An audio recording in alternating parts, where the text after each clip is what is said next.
हमारे पूज्य गुरुदेव श्री भक्तमाली जी कहते थे कि जब दूध का भोग धराओ ठाकुर जी के सामने तो ठाकुर जी से कहना चाहिए कि प्रभु नामदेव जी के जैसा प्रेम तो हमारे हृदय में नहीं है, भाव हमारे हृदय में नहीं है, पर ये नामदेव जी का दूध है, नामदेव जी के नाम से पी लीजिए। तो ठाकुर जी को नामदेव जी का स्मरण कराएंगे तो आपके दूध को भी पी लेंगे। कंदमूल फल का बेरों का भोग लगाओ तो सबरी की याद दिलाओ, साग भाजी का भोग लगाओ तो बिदुर जी की याद दिलाओ, केले का भोग लगाओ तो बिदुरानी की याद दिलाओ, 56 भोग धराओ तो गिरिराज जी की याद दिलाओ।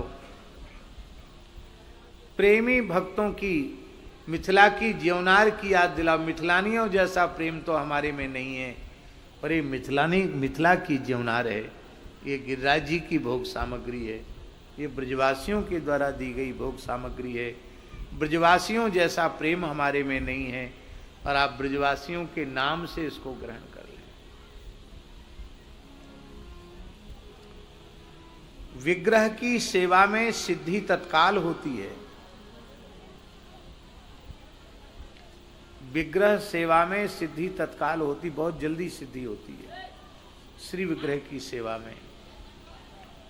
पर श्री विग्रह की सेवा में ये पाषाण की प्रतिमा है ऐसा भाव मन में रहता है, ये साक्षात भगवान है ऐसा भाव नहीं रहता। ऐसा भाव मन में रहेगा तो कोई न कोई अद्भुत लीला हो जाएगी। पूरा कला गांव में जो चतुर्भुज भगवान हैं, उनका विशेष पर्व में स्नान अभिषेक होता है। तुमने तो दर्शन किया ना, तुमने भी किया। स्वयं प्रकट चतुर्भुज भगवान है।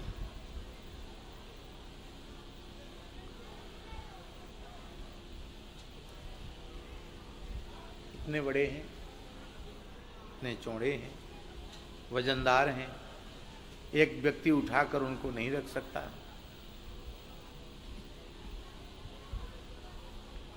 और गोसाई जी ऐसा होता है, आपके यहां भी होता होगा,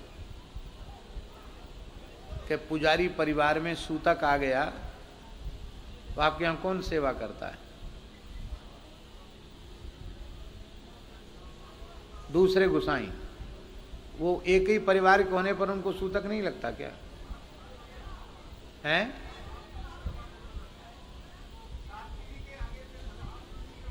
7 पीढ़ी के बाद नहीं लगता, ठीक।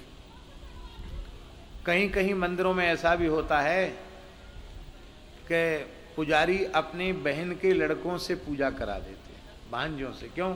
उनका गोत्र बदल गया ना, तो उनका गोत्र पर मामा जी के भांजे हैं, इसलिए मातृकुल का तो है ही है वो, इसलिए मंदिर में प्रवेश करने का, जनेऊ पहना है तो मंदिर में प्रवेश करने का अधिकार है। तो एक बालक को जो उस परिवार का भांजा ही लगता था,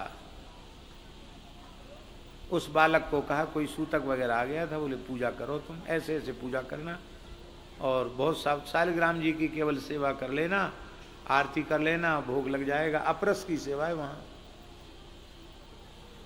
तो बालक के मन में आया कि ठाकुर जी गर्मी का समय बिना नहाए रह जाएं, ठीक नहीं, तो सबसे पहले ठाकुर जी को क्यों न नहवाया जाए। तो ठाकुर जी से कहा, प्रभु आप कृपा करके स्नान के लिए आइए।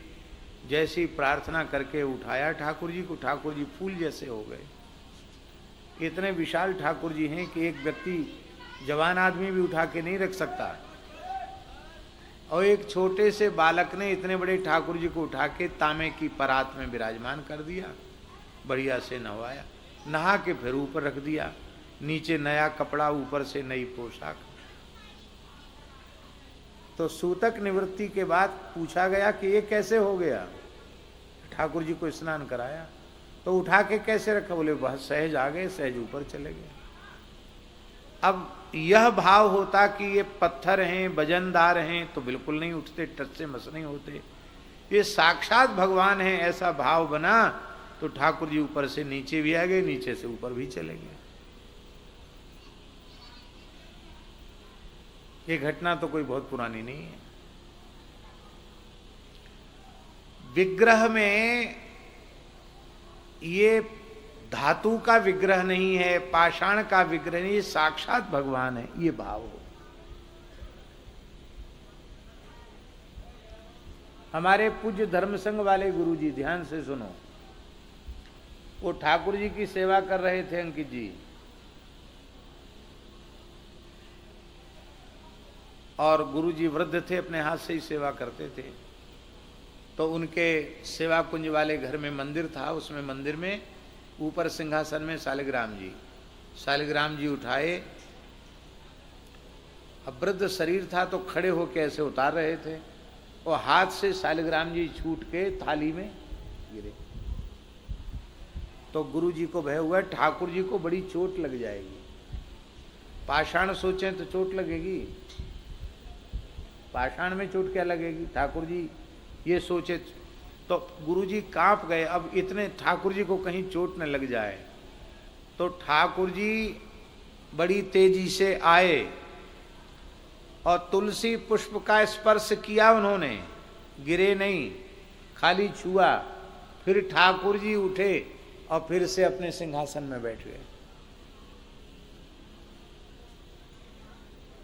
संभव है कि ठाकुर जी नीचे आके फिर अपने आप उठ के ऊपर से बैठ जाएं? संभव है? संभव है। कब संभव है? तब संभव है जब शालिग्राम में शिला बुद्धि न हो। ये साक्षात भगवान है। गुरु जी की ये बुद्धि थी, इसलिए इनको कष्ट न हो जाए तो ठाकुर जी फिर से सिंहासन में बैठ गए। तो उनकी इस लीला को देखकर गुरु जी बहुत जोर से हंसे। माता जी ने पूछा कि अरे आप पूजा में हंस क्यों रहे हैं? बाद में बताया, हमको भी उन्होंने ये घटना सुनाई। इसलिए भगवत सेवा, पूज्य पंडित जी महाराज शालिग्राम जी को जब घी लगाते थे, गिरिराज जी को, तो इतना वात्सल्य भाव कि क्या कहें। उनके वात्सल्य भाव के कारण पंडित जी को अनुभव होता था कि शालिग्राम जी, गिरिराज जी पिलपिले हो गए, कोमल हो गए। चित्रकूट में एक भजन करने वाली सिद्ध माता जी थी, वो किसी के शालिग्राम जी को छू दें तो शालिग्राम जी एकदम गुलगुले वैसे हो जाते थे, पिलपिले से हो जाते थे। उनका इतना वात्सल्य भाव था, ठाकुर जी दबने लग जाते थे। वो घबरा जाते थे कि हमारी ठाकुर जी को क्या हो गया।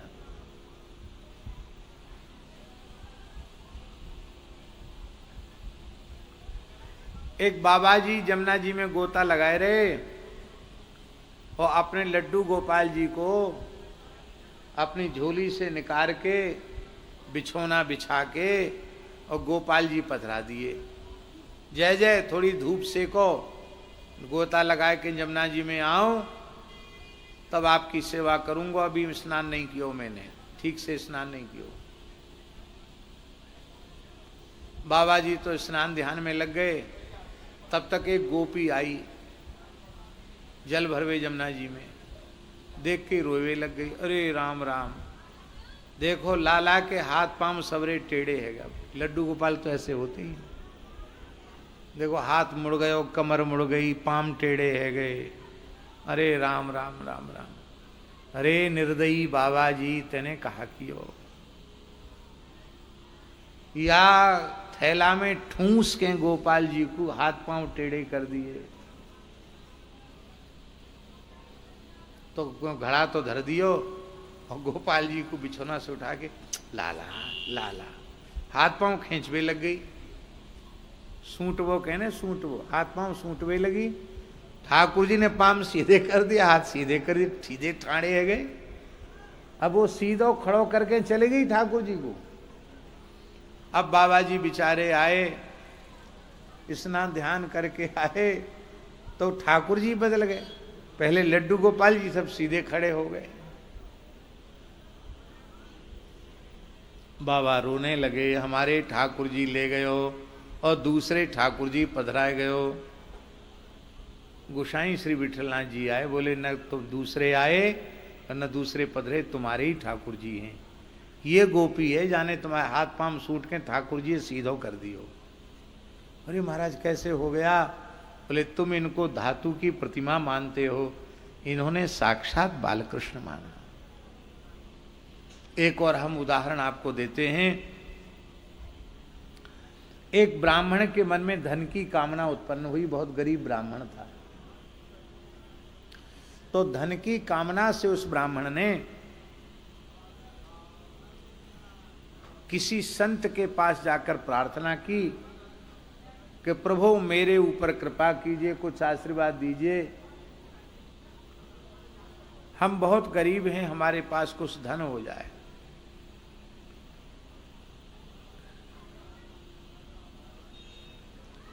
संत ने कह दिया, माया को सब जग भजे, माधव भजे न कोय, जो कदाचि माधव भजे तो माया चेरी होए। गोपाल जी की सेवा करो। अब विचारो ब्राह्मण प्रेम से रोज पंचामृत बनाए के गोपाल जी ये स्नान करावे, खूब सुंदर से सेवा पूजा करे। ठाकुर जी रीझ गए उस ब्राह्मण के भाव पर, और इतने रीझ गए कि उस ब्राह्मण का रहा सहा धन भी चला गया। क्योंकि ठाकुर जी खुद कह रहे हैं, यस्याह मनुग्रहणामि हरिष्ये तद्धनम सनई, जिस पर मैं ज्यादा कृपा करता हूं धीरे से उसका सब धन छीन लेता हूं। तो ज्यादा वाली कृपा कर दी गोपाल जी ने। अब और उसकी हालत खराब हो गई। बोले हमारा काम धंधा तो और चौपट हो गया।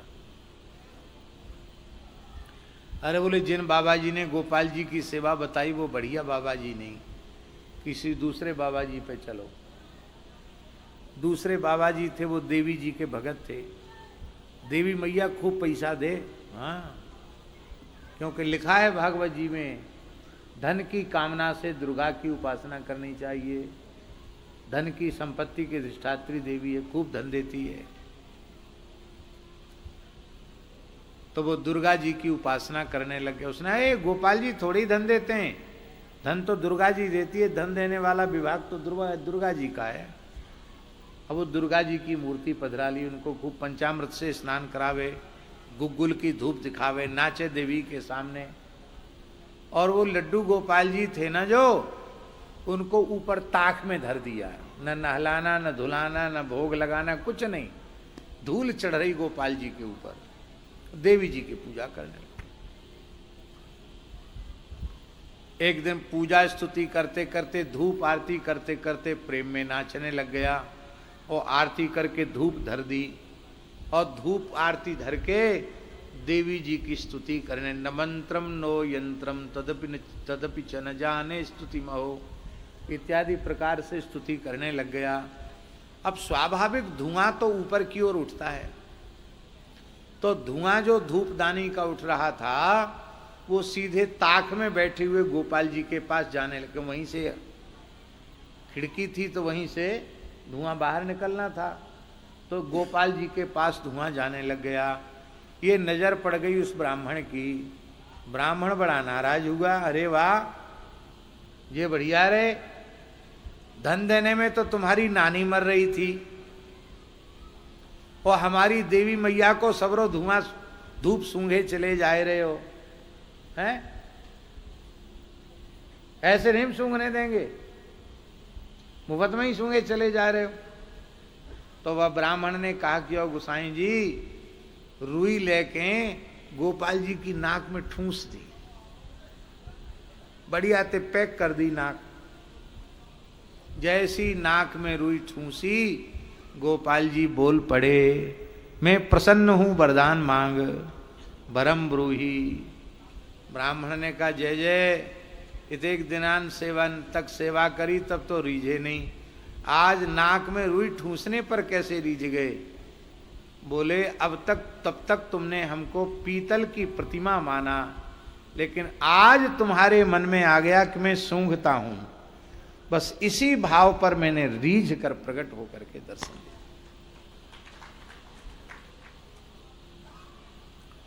भक्तों के साथ ठाकुर जी प्रत्यक्ष वार्तालाप करते हैं, प्रत्यक्ष वार्तालाप करते हैं। बोलो भक्तवत्सल भगवान की जय।